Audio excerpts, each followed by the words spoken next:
Some people are terrified of clowns, and for good reason. Behind the makeup and exaggerated smiles, there's something disturbing, something that stares without blinking, and seems to understand your deepest fears. But what if I told you that fear is justified? That there's a real hidden case, the true story behind Pennywise. In 1986, Stephen King released It, the book that gave birth to the scariest clown in pop culture. But few know King didn't create Pennywise from scratch. There are old records, sealed files, and disappearance reports that point to something real, something Hollywood tried to bury, but the truth always floats back. The story begins in the summer of 1954 in a small U.S. town called Burkittsville, Maryland. Children started vanishing without a trace. No clues, no bodies. But all the kids had reported seeing a clown in white, holding red balloons, just days before. It was dismissed as fantasy, until it wasn't. Sheriff Henry Goddard ignored the reports at first. Clowns showed up at kids' parties all the time, but everything changed when his own son, Thomas, just 8 years old, went missing. On his bedroom wall, written in what looked like blood, was a chilling phrase, "We all float down here." The town descended into panic. The investigation ramped up. Families watched their kids day and night. Still, the terror continued. Another boy vanished. This time, there were witnesses. A neighbor saw a man dressed like a clown coming out of a storm drain. He waved and vanished into the fog. The cops dismissed it as a hallucination. With the town paralyzed by fear, the FBI was called in. Agent Charles Everett, a specialist in serial abductions, was assigned. He quickly noticed something strange. Similar cases had occurred in 1921, 1890, even as far back as 1805. Always in the same area, always involving kids, always a clown. Everett mapped the disappearances and saw a disturbing pattern. They followed a 27-year cycle. Each time, the terror lasted around a year. It was as if something awoke, hunted, and then went dormant. He suspected a cult, but what he found was worse, an old buried name tied to the town's darkest chapter, Edgar Harrow. He was a children's entertainer in 1785. Town records say he was lynched after dozens of children went missing under his care. But his body was never found.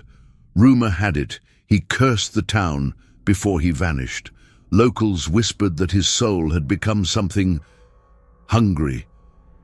A centuries-old journal was found in the town's church, written by Father Abel Wright in 1790.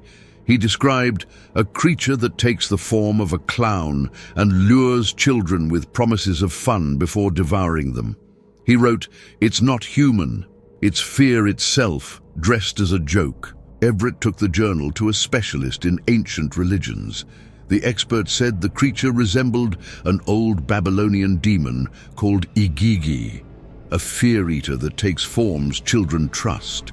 A clown, a friendly face, something to laugh at, until it opens its mouth and swallows you whole. Meanwhile, Burkittsville sank into chaos. 3 more children were taken in 1 week. The town turned into a fortress. But it didn't help. A 6-year-old girl was found dead in the woods, a red balloon tied to her wrist. Her face was painted like a clown, eyes wide open, a frozen smile carved into her lips.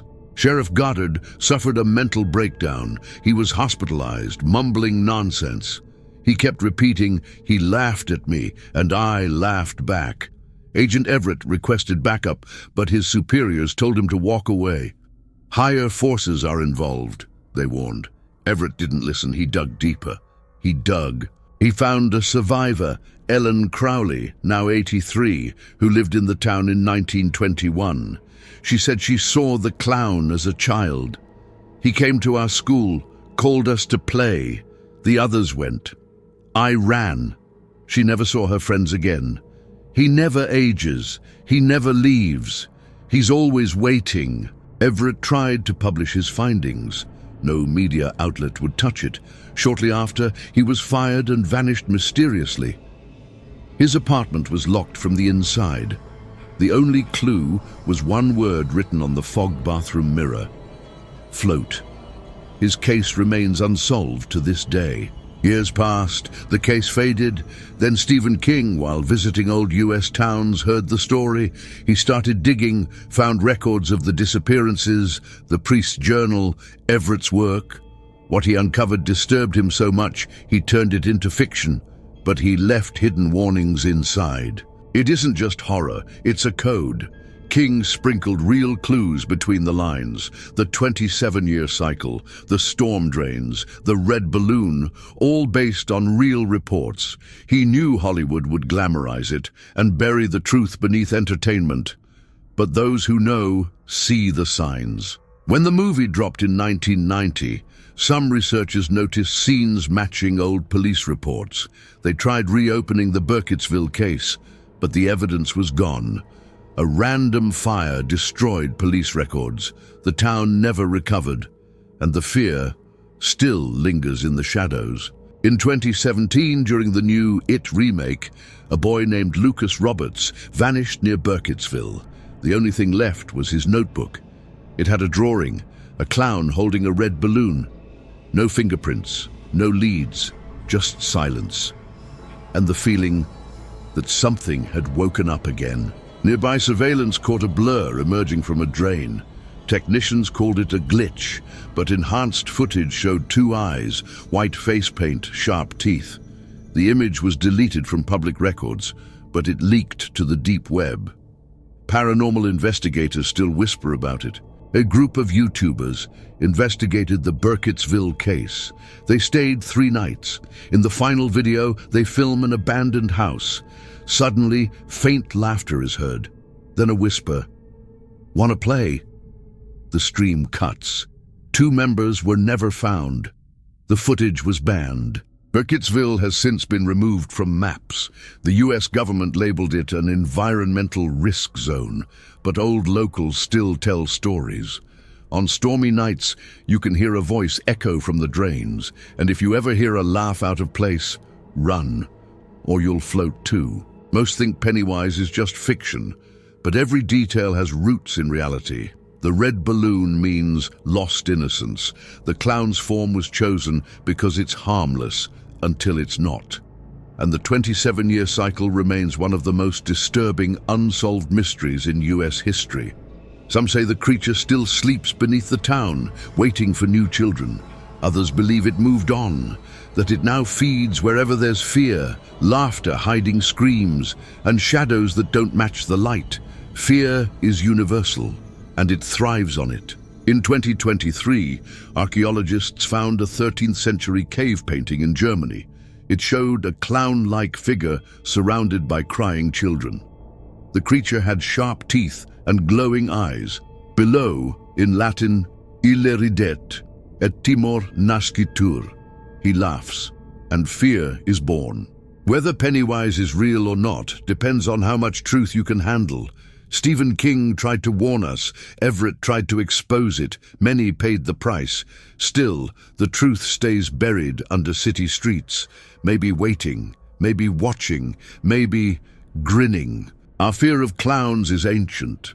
A primal instinct, something that sees behind painted faces, something that knows laughter can hide screams. And the scariest part? The more we believe it's just a story, the stronger it becomes, the closer it gets. Hollywood turned fear into profit. Toys, costumes, theme parks, and every nervous laugh feeds the entity. It loves attention, craves curiosity, grows stronger through fear disguised as fun. And now that you know the truth, check the mirror. Maybe it's watching you. Never trust a random laugh. Never ignore what crawls from drains. And if a clown ever appears where it shouldn't, run. Don't look back. Don't touch the balloon. If you hear the words, "You'll float too," it's already too late. You were chosen.